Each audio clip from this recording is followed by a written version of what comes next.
there's a lot more progress happening there than in the world of excuses. Gitu. Soalnya kalau misalkan iya sih, balik lagi ke pemikiran kita. Kalau misalkan kita mikir kita nggak bisa apa-apa dan kita stop di situ, ya kita nggak bakal jadi apa-apa. Welcome to Work in Progress, a podcast where we explore the meaning of work through real stories and point of views.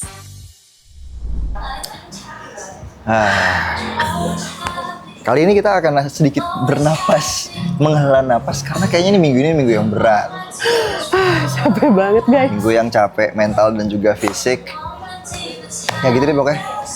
Sebenarnya tema yang mau kita bahas sangat berkontradiksi sama keadaan fisik dan mental kita saat ini. What is it?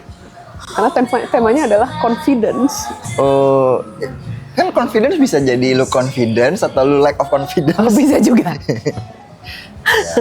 Kita lebih ke lack of energy saat ini. Oh ya itu juga sih. Jadi kita mau bahas tentang percaya diri, confidence. Ini topik yang menarik karena gue sering sebagai orang yang memang punya tim, itu tuh kadang-kadang wonder gitu. Misalnya lo ngelihat tim member lo, kayak lo tahu nih dia punya potensi sebenarnya, dan lo tahu diam-diam dia tuh sebenarnya pingin menjadi sesuatu atau meraih sesuatu gitu. Tapi somehow entah apa yang berjalan di kepala mereka memilih untuk tidak bergerak menuju ke apa yang mereka mau. Oke. Gitu. Terus jadi yang kayak yang keluar adalah si itu keren ya gitu. Pingin deh gue aja. Terus gue jadi dari POV seorang leader dan kadang-kadang bahkan dari POV seorang peer tuh kayak Kenapa ya kita suka banget, dan ini gue bilang kita ya, karena ada momen-momen juga dimana gue juga ngerasain kayak gitulah, on certain things gitu. Kenapa ya kita suka banget kayak apa? Pingin sesuatu tapi langsung yang kayak minder. Itu minder kan namanya? Iya, minder. Kayak, I don't know. Why do we keep ourselves like that? Menurut gue, kalau misalkan lu ngelihat temen lu di kantor atau orang di kantor gitu ya yang mungkin lebih confident to do certain things, terus lu lihat wah nih dia tuh kok bisa ya kayak gini, keren deh gitu. Menurut gue tuh hal yang wajar sih. Kayak ya misalkan lu idolizing siapa ya di kerjaan tuh, lu idolizing bos lu gitu. Nah itu kan ada faktor-faktor, pasti ada faktor-faktor kenapa lu idolizing this boss atau this person. Most likely karena you want to become that kind of person. Misalkan lu idolizing satu lead lu karena dia pinter banget nih, crunching numbers, hitung-hitung analisis apa segala macam, terus dia bikin projection, dan projectionnya itu ternyata akurat gitu kan, kayak bisa ngebaca masa depan gitu kan, kira-kira misalkan gitu kan, umpamanya begitu gitu kan. Nah itu kan salah satu faktor karena dia this person has a like strong analytical thinking misalkan, dan bisa bikin projection tadi yang bikin lu kayak gue pingin tuh jadi kayak gitu. Iya, gue pengen nih jadi orang kayak gini gitu. Menurut gue tuh hal yang wajar sih. Nah, yang menurut gue jadi kurang wajar tuh kalau you start finding excuses. Kayak misalkan kayak tadi ya, orang ini gue misalkan idolizing this lead yang pinter karena bisa bikin projections, angkanya convincing, bla bla bla gitu kan. Terus pas gue mikir, ya wajar lah dia begitu, soalnya kan dia datang dari Big Four. Dia 10 tahun di McKinsey misalkan. Oh dia kejebolan BCG nih. Nah dia dulu kerja di US. Oh dia kan dari Europe apa segala macam. Ya gue mana mungkin bisa kayak gitu. Gue udah umur segini, gue nggak mungkin masuk ke Big Four. Kenapa menurut lo itu nggak wajar? Ya karena itu jadi excuse.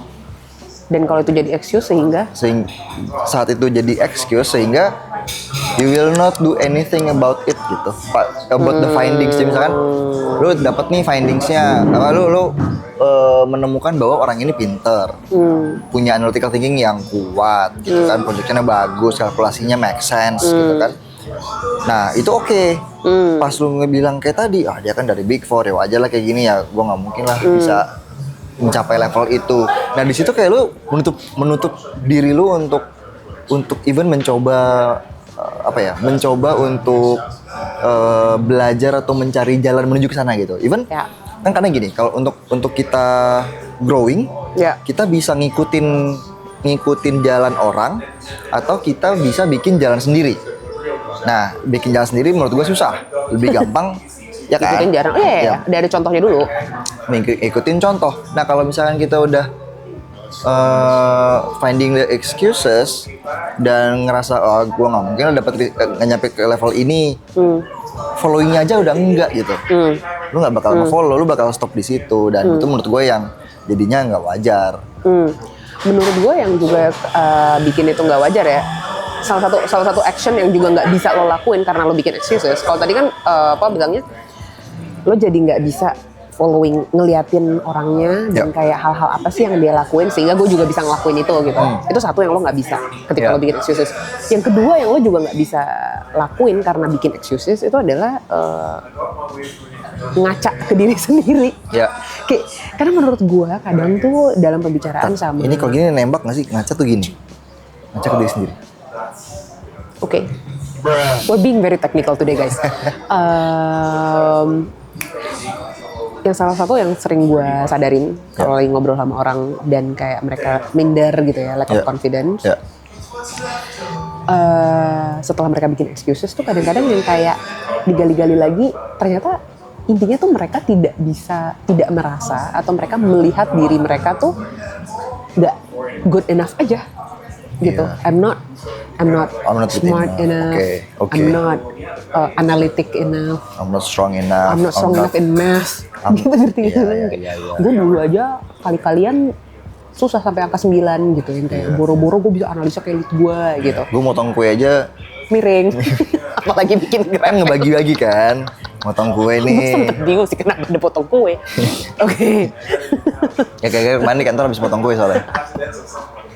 Gitu. Jadi kayak jadi banyak sebenarnya self namanya ya, self doubt dan self definition gitu loh yang lo kayak udah banyak yang lo tanam tentang diri lo sendiri. Sehingga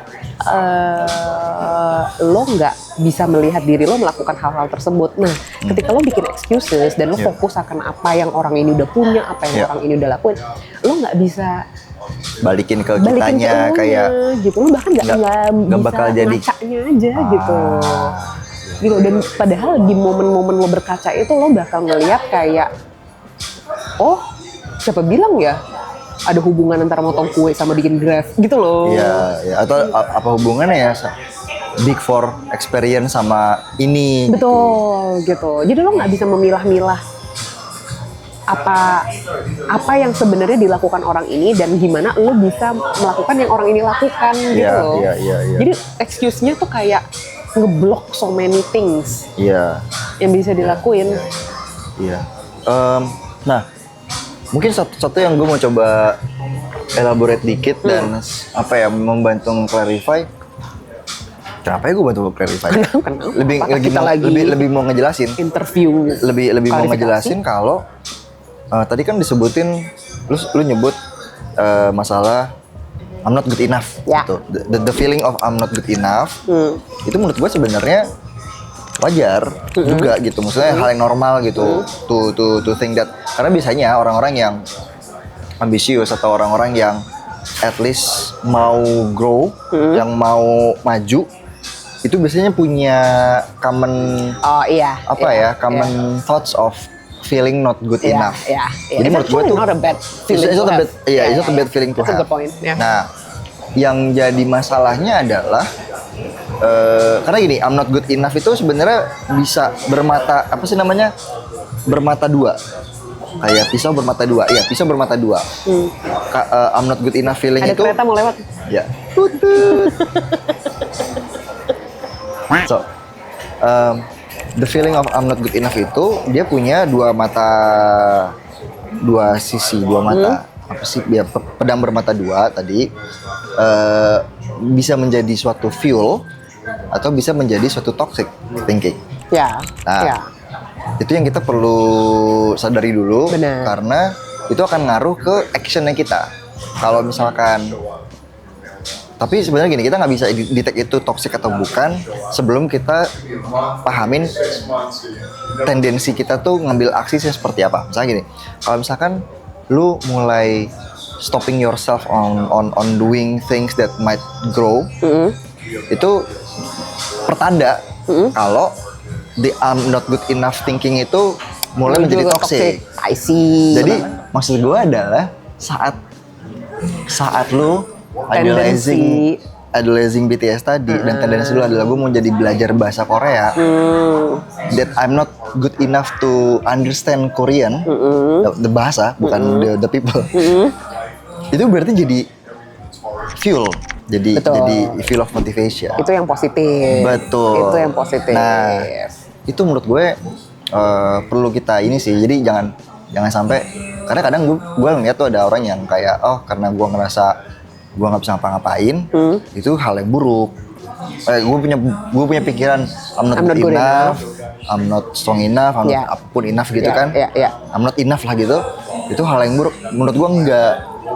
Tapi itu menurut gue a very classic runtungan diskusi gitu, kayak ketika lo ngerasain sesuatu tuh lo mau cepet-cepet claiming bahwa kayak is that a good thing, is that a bad thing gitu. Yang kayak even a feeling yang kayak feeling apa itu ya, I'm not good enough apa ya, minder gitu.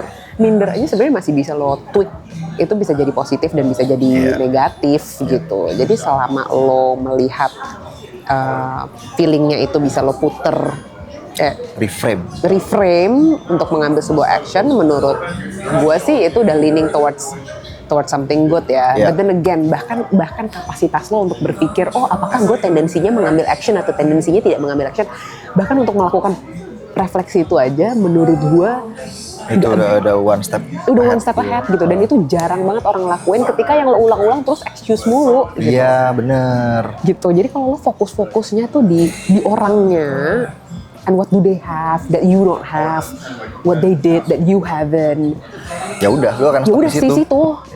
Muter gitu, karena banyak banget, gampang banget bikin excuse. Gampang, gue suka bikin excuse. Apalagi kalau lo bandingin sama orang-orang yang gapnya jauh sama lo secara umur ataupun experience. Lo tinggal rututin aja tuh excuse semuanya. CV mereka adalah excuse gitu. Bisa jadi. Apapun kalimat yang terlontarkan bisa jadi excuse juga. Exactly gitu. Tapi imagine kalau those excuse lo puter jadi what can I do to literally match that, gitu ya nggak sih? Ya mungkin nggak harus match kali ya, tapi gue bisa follow gitu. Iya, kayak sesimpel kayak tadi contohnya lo gitu, kayak misalnya lo adalah orang yang gue idolize, anjay. Terus gue buka CV lo, oh Pau udah pernah gini. Gue punya dua pilihan, either gue bilang, oh iyalah Pau udah pernah ini gini, makanya Pau bisa jadi gitu. Atau, oh Pau ikut les ini, oh Pau gue ada gitu di CV gue les. Wow. Atau Pau mungkin lebih kira kompetisi kali ya daripada les bahasa Inggris. Pau pernah mencoba bikin aplikasi ini, can I? Should I? Gitu. Itu yang lebih, there's a lot more progress happening there than in the world of excuses. Gitu. Dan itu tipis banget. Bener. Banget perbedaannya. Jadinya to build balik ke confidence and building confidence level. It will always be about your thinking, to what you think. Tapi mungkin debatable karena gue ngerasa gue sangat logical orangnya, sangat mikir. Tapi itu emang benar, karena kadang-kadang opini kebanyakan orang mikir it's just a feeling. Padahal bisa lo lihat dengan lo pecut dengan pikiran gitu. Ada layer-layer. Ada layer of thinking yang ada di balik itu gitu. Iya sih. Soalnya kalau misalkan balik lagi ke pemikiran kita. Kalau misalkan kita mikir kita nggak bisa apa-apa dan kita stop di situ, ya kita nggak bakal jadi apa-apa. Tapi is that a cultural thing, do you think? Ada juga sih sungkan-sungkanan itu loh. Kita sungkan. Oh, akarnya sungkan ya? Nggak tahu ya, gue mikir sungkan ya atau represif. Oh, represif. Kata gue sangat fancy banget ya. Kita nggak yakin juga apa itu tentang ketimuran, apa itu tentang kebaratan, apa itu tentang kesungkanan, atau itu tentang submisifan. Atau pendidikan keluarga juga. Atau pendidikan keluarga. Tapi there might be a reason Soalnya, more fundamental. Iya, mungkin kalau misalkan nih ya, gue mengajak kalian sedikit stereotyping. Asik. Walaupun sebenarnya idealnya nggak boleh ya, tapi paling gampang kan stereotyping. Insert, jangan dicontoh. Iya. Don't try this at home. Padahal yang nonton di rumah. Ada stereotipnya orang dari dunia barat gitu misalkan. Dia punya self pride atau self confidence yang tinggi. Ya. Jadi kelihatan mungkin kayak misalkan kalau teman-teman pernah lihat mereka pitching atau dia present some ideas, nonton TEDx lah atau nonton TED videos atau nonton video atau nonton podcast yang dari barat tuh kayak kerasa banget gitu energi kayak kepercayaan dirinya gitu atau kayak gue paling ngerti nih. Atau even dia cerita apa ya kegagalannya mereka atau gimana tuh sifatnya tuh evaluatif gitu tapi ya pede aja gitu nge-share-nya gitu. Sedangkan mungkin kalau kita ngelihat lagi di sekitaran kita kayaknya yang punya self confidence segitu gede atau self pride yang segitu gede kayak jarang gitu di kita gitu ya. Ya mungkin memang ada hubungannya.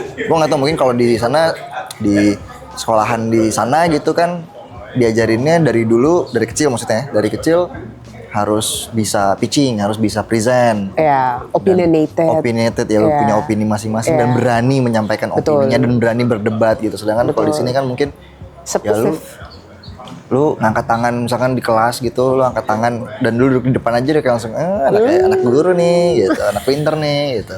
Kayak diasingkan gitu kan atau kayak ada yang bertanya, nanya terus kayak pasti kayak dipandang sinis gitu. Iya. Nanya besok PR apa Bu? Atau tidak agreeing.